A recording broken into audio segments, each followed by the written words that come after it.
Pemirsa, sudah lebih dari sepekan polisi belum juga mengungkap misteri kematian diplomat Kementerian Luar Negeri Arya Daru Pangayunan. Apa yang menyebabkan polisi belum juga menemukan titik terang dari kasus kematian Arya Daru Pangayunan? Kami akan membahasnya bersama dengan Bapak Bambang Rukminto, pengamat kepolisian dari Institute for Security and Strategic Studies.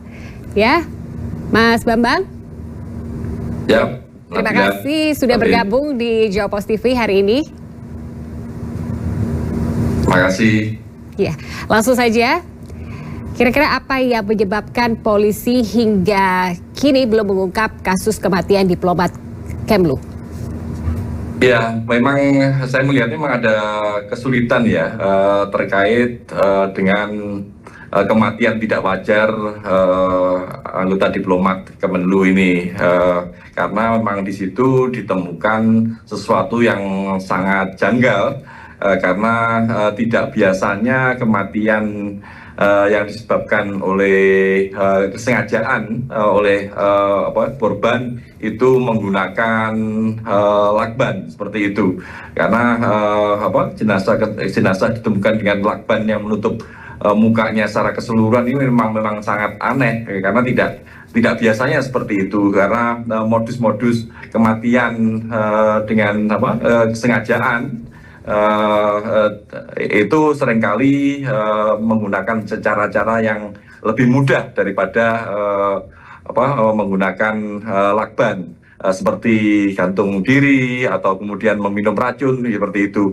Makanya memang kepolisian dalam hal ini sangat kesulitan menemukan modus dari kematian tersebut. Meskipun sebenarnya kalau kita melihat upaya otopsi itu sudah dilakukan sejak awal, tetapi sampai sekarang juga belum menemukan kepolisian juga belum menyampaikan apa penyebab dari kematian sebenarnya. Kematian hanya karena gagal nafas misalnya, itu disebabkan apa? Apakah sebelumnya juga ada penyebab-penyebab lain, misalnya ada racun yang sudah masuk ke dalam tubuh korban atau seperti apa. Makanya saya melihat memang ada keterlambatan, karena tidak untuk kemungkinan kepolisian masih kesulitan untuk melakukan otopsi terkait dengan uji toksisitas misalnya seperti itu. Apakah ada racun yang sebelumnya masuk ke dalam tubuh korban, karena kalau tidak ada upaya-upaya lain, misalnya hanya sekedar menutup lakban atau tidak ada sakit yang lain, memang ini sangat janggal. Tetapi kalau kita melihat secara forensik, lokasi, terus kemudian tidak ada jejak-jejak yang lain, memang ini sangat menarik gitu loh. Makanya uji forensik digital itu sangat penting sekali gitu loh, untuk melihat apakah motif terkait dengan kematian. Ini harus bisa dibedakan antara modus kematian dengan motif kematian. Kalau modus tadi terkait penyebab kematiannya, tapi kalau motif ini latar belakang yang menyebabkan kematian tersebut, seperti itu. Ya, kira-kira kendala apa yang dihadapi penyidik kepolisian hingga saat ini belum juga mengungkap kasus ini, Mas? Ya, itu tadi saya sampaikan di awal, kemungkinan kalau kita melihat beberapa tahun yang lalu, misalnya ada kematian almarhum Cak Munir misalnya, atau kemudian kasus Jessica Wongso misalnya, itu juga kepolisian kesulitan untuk melakukan uji toksisitas, uji racun di dalam tubuh, karena tidak untuk kemungkinan untuk mengambil spesimen terkait dengan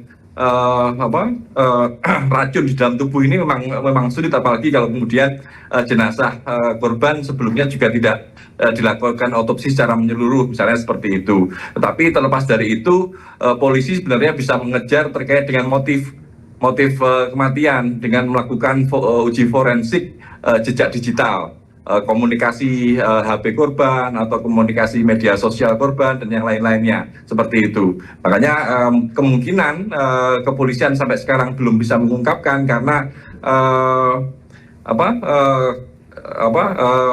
alat-alat bukti tadi, petunjuk tadi belum lengkap, sehingga harus ketika menyampaikan ke publik itu harus lebih komprehensif seperti itu.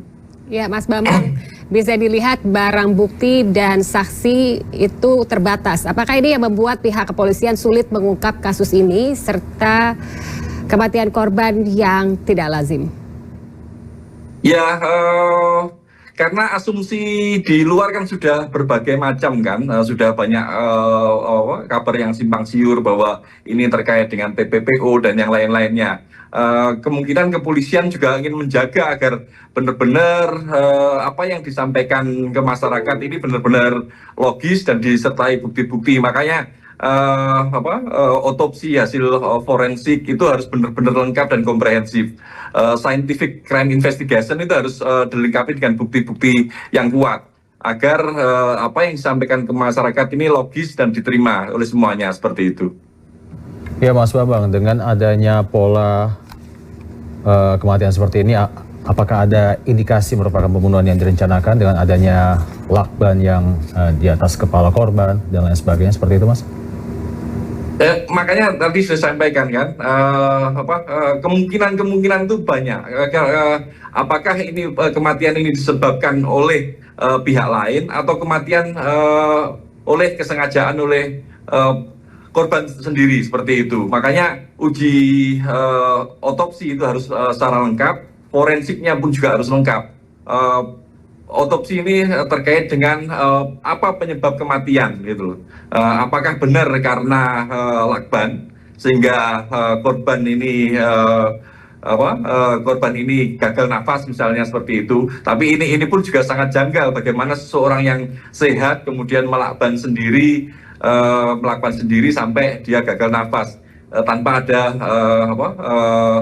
tanda-tanda kekerasan atau tanda-tanda yang lain, seperti itu. Makanya tapi itu tidak menutup kemungkinan bila korban ini sebelumnya mengkonsumsi sesuatu yang membuat dirinya setengah pingsan misalnya, seperti itu. Makanya uji otopsi terkait dengan uji toksisitas dalam otopsi itu sangat penting. Terus kemudian terkait dengan forensik, latar belakang korban ini seperti apa, jejak digitalnya seperti apa. Ini bisa dikaitkan dengan motif kematian. Apakah sebelumnya ada pertengkaran dengan pihak lain atau ada ancaman dari pihak lain? Ini semuanya kan bisa dilakukan dalam uji forensik. Jejak digital itu bisa dibuka. Tetapi polisi tentunya tidak serta-merta langsung membuka karena asumsi di masyarakat juga sudah muncul kemana-mana.